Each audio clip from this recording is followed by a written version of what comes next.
Hello दोस्तों, कैसे हैं आप सब। आशा करते हैं आप सब बढ़िया होंगे, मज़े में होंगे। मैं आर बी लेगा हमारे और आपके अपने यूट्यूब चैनल मैथ्स टॉपिक पर आप सभी का पुनः एक बार हार्दिक स्वागत करता हूं, हार्दिक अभिनंदन करता हूं। पिछली क्लास को आप सब ने भरपूर प्यार दिया, इसके लिए आप सबको एक बार फिर से धन्यवाद। आज की हमारी जो क्लास होने वाली है वो NCERT क्लास 11th मैथमेटिक्स। जैसा कि आप सब जानते हैं, आपको थंबनेल के अनुसार पता भी चल चुका होगा कि आज हम क्या पढ़ने वाले हैं। आज हम पढ़ने वाले हैं हमारी जो एक्सरसाइज चल रही थी। एक्सरसाइज भी कौन सी एक्सरसाइज चल रही है? 2.1। और 2.1 के जो हमारे 1 से लेकर 5 तक सारे क्वेश्चन कंप्लीट है। अब क्वेश्चन नंबर 6 से शुरू करना है। क्वेश्चन नंबर 6 से शुरू करेंगे, एकदम मज़े के साथ में स्टार्ट करते हैं। देखिए, सबको समझ में आने वाला, एकदम जीरो लेवल से चलेंगे, किसी को भी कोई प्रॉब्लम होने वाली नहीं है। अगर आपको किसी भी प्रकार की प्रॉब्लम लगती है तो आप कमेंट बॉक्स में लिखकर बता सकते हैं, या फिर आपको बोला हुआ है, हमारा एक टेलीग्राम का चैनल बनाया गया है कल के दिन ही, इसका नाम है मैथ्स टॉपिक बाय RB लेगा और ब्रैकेट में NCERT। उस चैनल को ज्वाइन कीजिए। आपकी जो भी प्रॉब्लम है आप वहाँ शेयर कर सकते हैं, आपका हर एक समस्या का समाधान वहाँ जरूर किया जाएगा। तो चलिए, आज का हमारा जो प्रश्न संख्या पहला है, यानी कि एक्सरसाइज का क्वेश्चन नंबर जो 6 है, उस पर चर्चा करते हैं। क्वेश्चन लिखा है, यदि A गुणा B आपके पास में दिया है, AX, AY, BX और BY। मैंने बोला था कि पहला अवयव जो भी है वो पहले हमारे पास समुच्चय से बिलोंग करता है और दूसरा अवयव दूसरे समुच्चय से बिलोंग करता है या फिर संबंध रखता है। तो यहाँ से मैं कह सकता हूँ, सबसे पहली लाइन तो यही लिखेंगे जो हमारे पास क्वेश्चन की है, A गुणा B बराबर AX, AY, BX, BY। सबसे पहले तो मुझे इन्हीं को लिखना है, यानी ये हमने क्वेश्चन वाली लाइन लिख दी। अब यहाँ A जो है वो किससे बिलोंग करता है? सेट A से। ये वाला A भी किससे बिलोंग करता है? सेट A से। तो A का मैंने एक बार लिख दिया। अब उसके अलावा और कौन है? एक है X। X किससे बिलोंग करता है? X बाद में लिखा है, यानी B से बिलोंग करता है। ओके। उसके बाद Y है, Y कहाँ से बिलोंग करता है? ये भी बाद में लिखा हुआ है, ये B से बिलोंग करता है। अब है B, ये पहले लिखा हुआ है तो B बिलोंग करेगा कहाँ से? A से। B पहले लिखा हुआ है तो A से बिलोंग करेगा। कुल मिलाकर यहाँ A से बिलोंग करने वाले भी दो है और B से बिलोंग करने वाले भी दो है हमारे पास। तो A जो हमारा सेट है उसमें आ जाएगा A, B, और सेट B जो है उसमें हम लिख सकते हैं X, Y। ये इतना सा हमारा प्यारा सा आंसर हो जाएगा फ्रेंड्स। आशा करते हैं आपको ये अच्छे से समझ में आया होगा। नेक्स्ट हमारा क्वेश्चन है, क्वेश्चन नंबर 7 लिखा है, मान लीजिए A बराबर 1, 2, B बराबर 1, 2, 3, 4, C बराबर 5, 6 और D बराबर 5, 6, 7, 8। इस प्रकार आपको 4 सेट दिए हुए हैं और आपको क्या क्या सत्यापित करना है, क्या सिद्ध करना है वो देखिए। पहला पॉइंट देखते हैं, जो सॉल्यूशन है उसमें पहला पॉइंट देखते हैं, पॉइंट नंबर फर्स्ट। ये हमारा पहला पॉइंट है आज का, और इस पहले पॉइंट में हमें क्या करना है वो देखिए। इस पॉइंट पे बात करते हैं, A गुणा B इंटरसेक्शन C। पहले देखिए, मैं इसके लेफ्ट हैंड साइड की, और लेफ्ट हैंड साइड में केवल ब्रैकेट की बात करता हूँ। किसकी बात करता हूँ? B इंटरसेक्शन C की। B मेरे पास में क्या है? 1, 2, 3, 4, ये मेरे पास में B लिखा हुआ है। इसका इंटरसेक्शन निकालना है C के साथ। C होता है 5 और 6, यहाँ लिखा हुआ है। अब देखिए, यहाँ मैं कह सकता हूँ B और C जो है, इनका मेरे पास में जो इंटरसेक्शन आ रहा है वो आ रहा है 5। कितना आ रहा है? 5 का मतलब होता है रिक्त समुच्चय, कुछ भी नहीं। और इंटरसेक्शन का मीनिंग क्या होता है? B और C में क्या उभयनिष्ठ है, क्या कॉमन है, क्या सर्वनिष्ठ है, वो चीज़ हमें लिखनी है। कुछ भी कॉमन नहीं है तो यहाँ मैं कह देता हूँ 5। 5 को कहते हैं रिक्त समुच्चय। 5 को क्या कहते हैं? रिक्त समुच्चय, एम्प्टी सेट या null set. Okay. B intersection C आ गया। अब इसको A से मल्टीप्लाई करना है। जब A गुणा आप 5 करेंगे, A गुणा जब आप 5 करने वाले हैं तो 5 यानी रिक्त समुच्चय। रिक्त समुच्चय का आप किसी भी दूसरे समुच्चय के साथ में गुणा करो आपके पास हमेशा जीरो ही, यानी जीरो यानी कि ये आपके पास में नल सेट यानी कि फाई ही प्राप्त होने वाला है। इसका मतलब ये भी आपके पास में रिक्त समुच्चय आ गया, ये भी क्या गया, रिक्त समुच्चय। LHS ये हमारे पास जो वैल्यू है इतनी सी, इसका मतलब आ गया हमारे पास रिक्त समुच्चय। अब राइट हैंड साइड में जो वैल्यू है उसका भी देख लेते हैं। यह हमारे पास क्या क्या दिया हुआ, A गुणा B। तो चलिए A गुणा B का मान निकाल लेते हैं, A गुणा B। A गुणा B को कैसे निकालेंगे, A गुणा B को ज्ञात करने के लिए सबसे पहला हमें काम करना है, ये A मान लेता हूँ, ये B मान लेता हूँ। A के अंदर मेरे पास में है 1 2, B के अंदर है 1 2 3 4। एक का संबंध किस किस के साथ में, पहले 1 के साथ, बाद में 2 के साथ, एक का संबंध 3 के साथ और एक का संबंध 4 के साथ। मैं सभी लिख देता हूँ, एक का संबंध 1 के साथ, एक का संबंध 2 के साथ, एक का संबंध 3 के साथ, एक का संबंध 4। यानी इनका क्या क्या हमारे पास रिलेशन है वो मैंने सारा लिख दिया। जिस प्रकार एक का रिलेशन सब के साथ है, उसी प्रकार ये हमारे पास में जो 2 बचा हुआ है, इस 2 का भी रिलेशन सभी के साथ में होने वाला है। देखते हैं किस प्रकार से हमारे साथ में ये वाला जो है प्रक्रिया घटित होने वाली है। 2 का हम कैसे देखेंगे रिलेशन, वो देखिए। 2 का पहले 1 के साथ, 2 का 1 के साथ, उसके बाद नीचे लिख देता हूँ 2 का 2 के साथ, 2 का 3 के साथ, 2 का 4 के साथ। इस प्रकार हमारे पास टोटल 8 एलिमेंट हो गए, टोटल 8 अवयव बन गए। कितने अवयव बन गए, 8। अब इन 8 अवयव का क्या करने वाले हम देखिए। जो 8 के 8 अवयव है उन सब का सब, जितने भी अवयव है मेरे पास में, उन सब का हम क्या करने वाले हैं देखिए।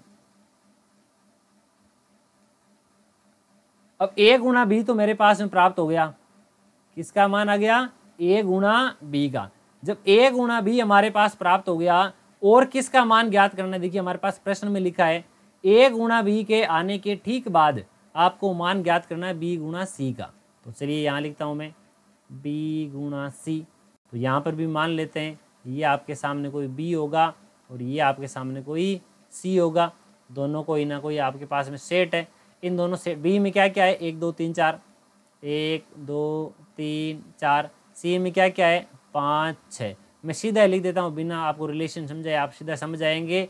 एक का रिलेशन पहले 5 के साथ में होगा, उसके बाद एक का रिलेशन 6 के साथ में होगा, 2 का रिलेशन 5 के साथ में होगा, 2 का रिलेशन 6 के साथ में होगा। ठीक उसी प्रकार 3 का रिलेशन 5 और 6 के साथ में होने वाला है, 4 का रिलेशन भी 5 और 6 के साथ में होने वाला है।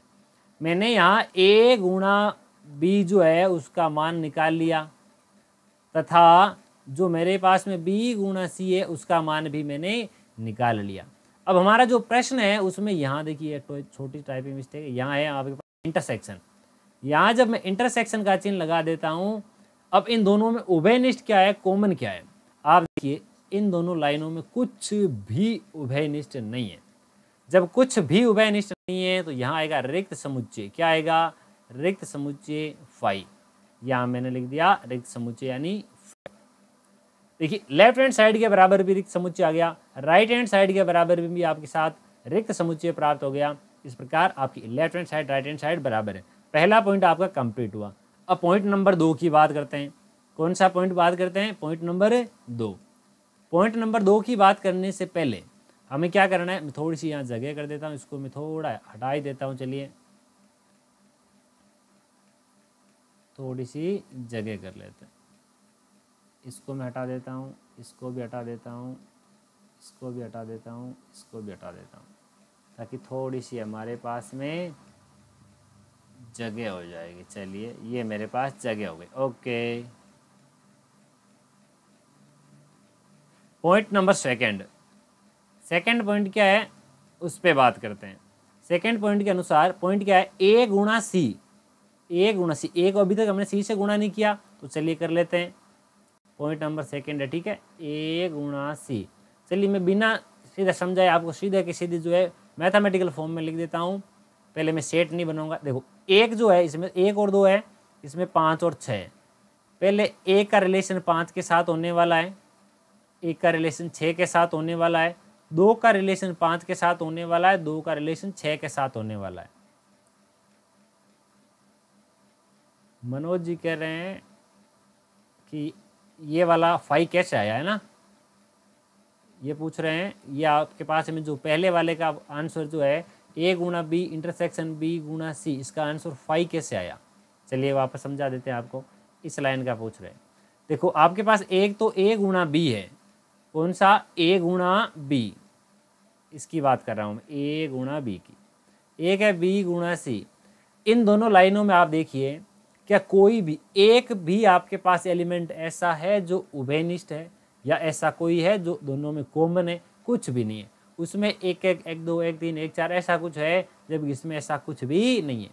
जब दो समुच्चयों में कुछ भी उभयनिष्ठ यानी कि कुछ भी कॉमन नहीं होता है, तो वह हमारे पास इनका जो आंसर है वो आता है रिक्त समुच्चय, जिसको हम फाई से रिप्रेजेंट करते हैं। ये फाई का सिंबल बनाया हुआ है, इसलिए ये हमारे पास आंसर आया है। A गुणा C हमने ये लिख दिया। A गुणा C लिखने के बाद अब आपको क्या याद करना है, B गुणा D। B को D से गुणा करना है, तो यहाँ मैं लिख देता हूँ B गुणा D। B मेरे पास में 1 2 3 4 और D है 5 6 7 8, तो सारे के सारे मैं लिख देता हूँ 4 गुणा 4 16 बनने वाले हैं। पहले 1 का 5 के साथ, 1 का 6 के साथ, 1 का 7 के साथ, 1 का 8 के साथ। जो 1 है उसका रिलेशन सब के साथ बन गया। अब थोड़ी जगह की सीमितता के कारण मैं थोड़ा यहाँ से हट जाता हूँ ताकि आराम से आपको दिखाई देगा। उसके बाद 2 का 5 के साथ, 2 का 6 के साथ, 2 का 7 के साथ, 2 का 8 के साथ, ठीक है। सेम इसी प्रकार से 3 का आपके 5 के साथ, 3 का 6 के साथ, 3 का 7 के साथ, 3 का 8 के साथ। अब 4 का 5 के साथ हो जाएगा, 4 का 6 के साथ हो जाएगा, 4 का 7 के साथ हो जाएगा, 4 का 8। 4 गुणा 4 मेरे पास 16 एलिमेंट बन गए। बोला A गुणा C जो है, ये जो पहले वाली लाइन है, ये दूसरे वाले का उप समुच्चय, उप समुच्चय कहते हैं सबसेट। उप समुच्चय क्या होता है, सबसेट। क्या ये इसका सबसेट है, तो चलिए चेक करते हैं ये इसका सबसेट है अथवा नहीं है। वो तो हम आराम से पता कर ही सकते हैं, चेक कर लेते हैं एक बार के लिए। मैं थोड़ा इधर आ जाता हूँ ताकि जो है आपके क्वेश्चन के बीच में नहीं रहूँ। अब देखो, अब हम क्या कह सकते हैं, A गुणा C में जो 4 अवयव है, अगर वो चारों के चारों अवयव B गुणा D में है, यदि पहले वाले सेट के सारे अवयव दूसरे वाले सेट में विद्यमान हो, तो पहले वाला समुच्चय है दूसरे वाले समुच्चय का उप समुच्चय या सबसेट कहलाता है। इसमें 1 5 1 6 2 5 2 6 अगर दूसरे वाले में है, देखो 1 5 ये रहा, 1 6 2 5 2 6, यानी A गुणा C में जितने भी एलिमेंट है वो सारे के सारे B गुणा D में विद्यमान है। अगर ये इसमें विद्यमान है तो हम कह सकते हैं A गुणा C B गुणा D का एक उप समुच्चय है। अतः पूरी लाइन लिख देते हैं। चलिए पूरी लाइन कैसे लिखेंगे, हमारे पास जो लाइन आने वाली है यहाँ लिख देता हूँ, यहाँ A गुणा C के सारे अवयव या एलिमेंट कह सकते हैं आप, सारे एलिमेंट B गुणा D में विद्यमान है या उपस्थित है, आप कैसे भी कह सकते हैं, विद्यमान है। अतः A गुणा C B गुणा D का एक उप समुच्चय है, सबसेट है, उप समुच्चय है यानी कि सबसेट हो गया। इस प्रकार हमारा जो है क्वेश्चन नंबर 7 जो है यहाँ कंप्लीट होता है। अब हम इसको आगे और बढ़ा देते हैं। अब इसको हम जब भी आगे बढ़ाएंगे और आगे ले जाएंगे तो अब हमें क्या करना है वो देखिए। हमारा नेक्स्ट प्रोसेस होगा, क्वेश्चन नंबर जो 8 है वो क्या लिखा है, क्वेश्चन नंबर 8 में लिखा है, मान लीजिए A B आपको दो सेट दिए हुए हैं, आपको A गुणा B लिखना है, A गुणा B लिखना है। ओके, ए गुणा बी लिखना, ए गुणा बी में कितने उप समुच्चय होंगे आपको ये भी बताना है। दो चीजें बतानी है, पहली तो आपको ए गुणा बी क्या होगा ये बताना है, दूसरा ए गुणा बी में कितने उप समुच्चय होंगे ये बताना है। अगर इसमें ऐसा भी बोला जा सकता है कि वो कौन कौन से होंगे वो बताए, कितने मतलब जब ए गुणा बी लिखेंगे तो कितने होंगे वो उसमें ऑटोमेटिक ही आ जाएंगे। तो चलिए स्टार्ट करते हैं हम। एक इसमें प्रश्न और भी होता है, यहाँ पर कौन सा प्रश्न होता है वो भी हम बात करेंगे। अभी देखते हैं, देखिए ए गुणा बी के कितने उप समुच्चय होंगे। पहले मैं ए गुणा बी बताता हूं आपको, पहले किसका मान बता देता हूं, ए गुणा बी का। First of all select colour, A बराबर 1,2 और बी बराबर 3,4। ये ए हो गया, ये बी हो गया। इसमें लिखा 1 2 3 4, एक का रिलेशन 3 के साथ और दूसरा एक का रिलेशन 4 के साथ। ये हमारे साथ कंप्लीट हुआ, एक का रिलेशन हो गया दोनों के साथ में। जब एक का रिलेशन कंप्लीट हो गया अब दूसरे का भी पता कर लेते हैं, दूसरे का रिलेशन किस किस के साथ में होने वाला है। 2 का रिलेशन 3 के साथ, 2 का रिलेशन 3 के साथ और 2 का रिलेशन 4 के साथ। ये हमारे पास लिखना है, तो इसको लिख देता हूँ पहले मैं, ए गुणा बी, इनका कार्तीय गुणन हो जाएगा 1 का 3 के साथ, 1 का 4 के साथ, 2 का 3 के साथ, 2 का 4 के साथ। ये ए गुणा बी का मान हमारे पास आ चुका है। अब पूछा इसमें कितने उप समुच्चय होंगे, कितने अब देखो उप समुच्चय चीज अलग है और अवयवों की संख्या अलग है। उप समुच्चय क्या होते हैं, देखो यहाँ पहले मैं लिखता हूँ नंबर ऑफ ए, यहाँ मेरे पास कितना है 2। Number of element in B, number of element in set A यानी 2 दिया हुआ है, number of element in set B ये भी 2 दिया हुआ है। तो मैं कह सकता हूँ number of element in set A cross B जो आएगा 2 × 2 = 4। आपके पास में अवयवों की संख्या कितनी आ गई, 4 आ गई। अगर आपको उप समुच्चय पूछे, अगर आपको उप समुच्चय पूछे तो आंसर क्या आएगा, उसका शॉर्ट तरीका होता है 2 की घात m, 2 की घात m। और यहाँ जो m होता है वो m क्या होता है उसके बारे में बात करते हैं। m होता है हमारे पास, देखिए मैं m क्या होता है इसको यहाँ नीचे लिख देता हूँ, जहाँ m क्या होता है number of element in set A cross B. ये हमारे पास में यानी ए क्रॉस बी जो आपके पास में समुच्चय आया है उसमें टोटल आपके पास में अवयवों की संख्या कितनी है, वही हमारे पास में m का मान होने वाला है। ओके, यहाँ तक हमारा काम कंप्लीट हुआ। अब देखो यदि 2 की घात m है तो अब इस क्वेश्चन के अकॉर्डिंग हमें 2 की घात कितनी करनी पड़ेगी, क्वेश्चन के अकॉर्डिंग मुझे 2 की घात करनी पड़ेगी 4। क्वेश्चन के अनुसार जब 2 है 2 की घात 4 करेंगे, क्योंकि m का मान मेरे पास में यहाँ कितना है 4। ठीक है, अब 2 की घात 4 का मीनिंग होता है 16। 2 की घात 4 का मीनिंग कितना होता है 16।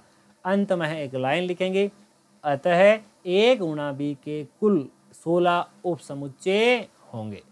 ये हमारा क्वेश्चन नंबर 8 जो है इसका कंप्लीट आंसर होता है।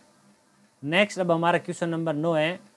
क्वेश्चन नंबर 9 में लिखा हुआ है, मान लीजिए ए और बी दो आपके पास समुच्चय, number of element in A, number of element in A = 3, number of element in B = 2।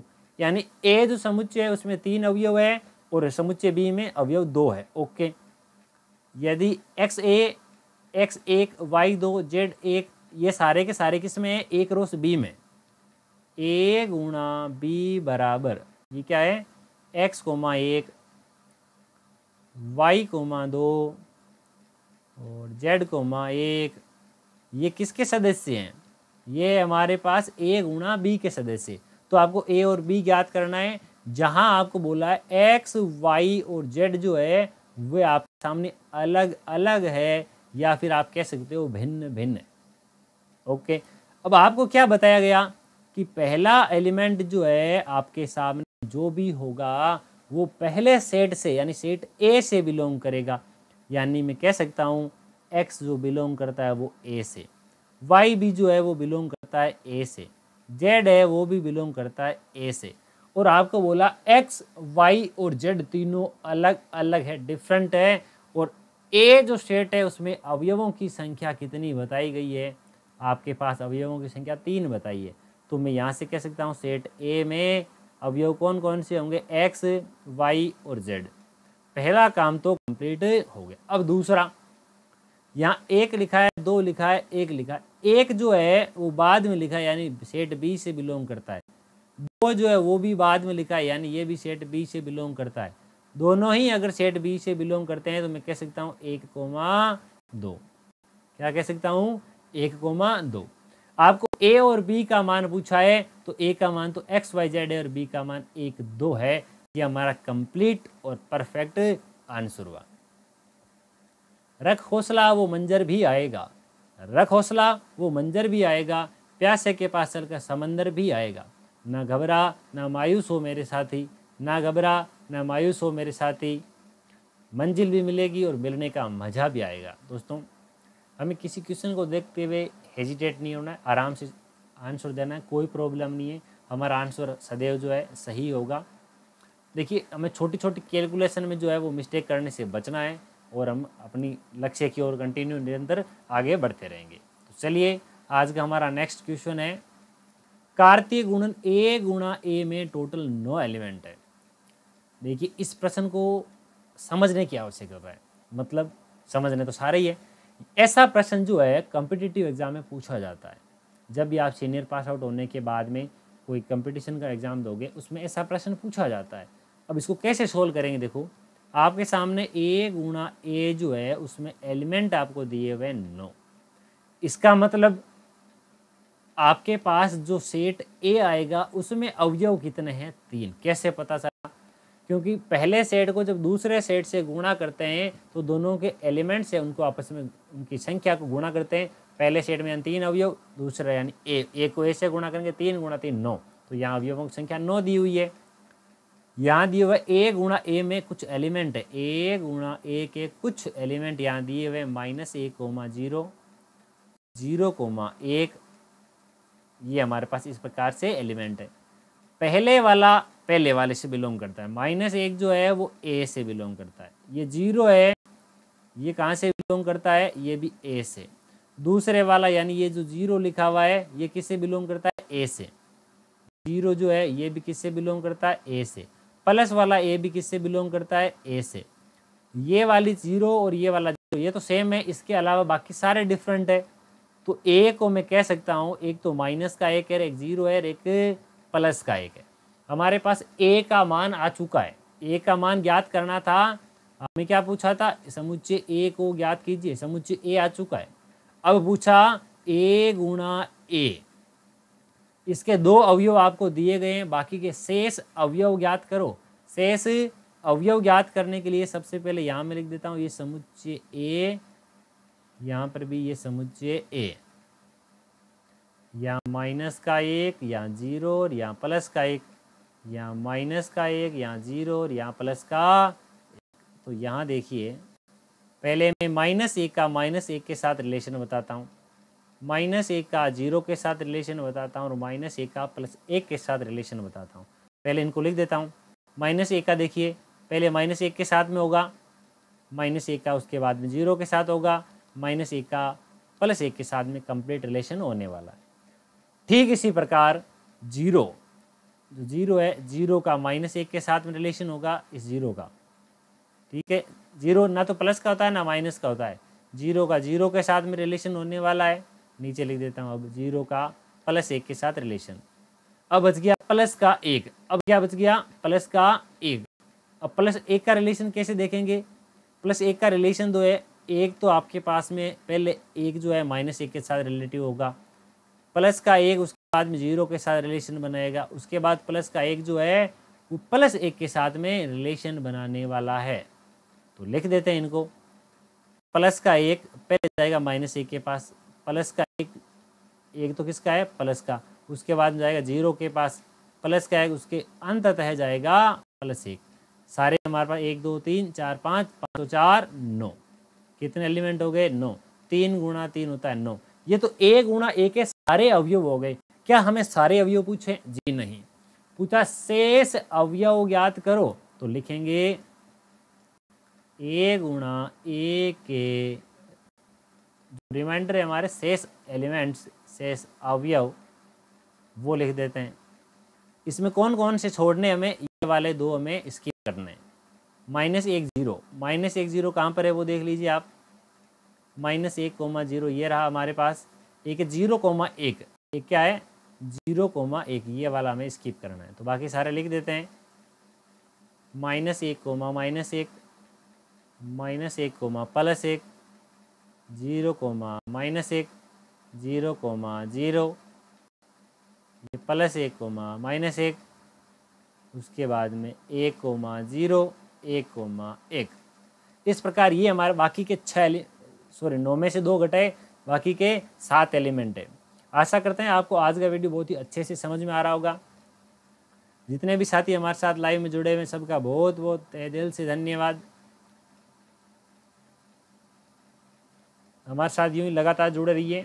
अगर आपको ये वाली PDF चाहिए तो आज ही हमारे Telegram channel maths topic by RB लेगा ब्रैकेट में NCERT, उस चैनल को यानी उस ग्रुप को ज्वाइन करें। उसमें आपको जो भी क्लास होती है उस क्लास की जो PDF क्रिएट होती है उस PDF को उस ग्रुप में आपको सेंड कर दिया जाएगा, ताकि आप जो है अपने नोट्स जो है वो अच्छे से क्रिएट कर पाएँ। मैथ्स की कहानी RB लेगा की जुबानी में। आज की वीडियो में बस इतना ही। मिलते हैं इसी प्रकार शानदार क्लास के साथ। तब तक के लिए जय हिंद, जय भारत। Okay, bye bye.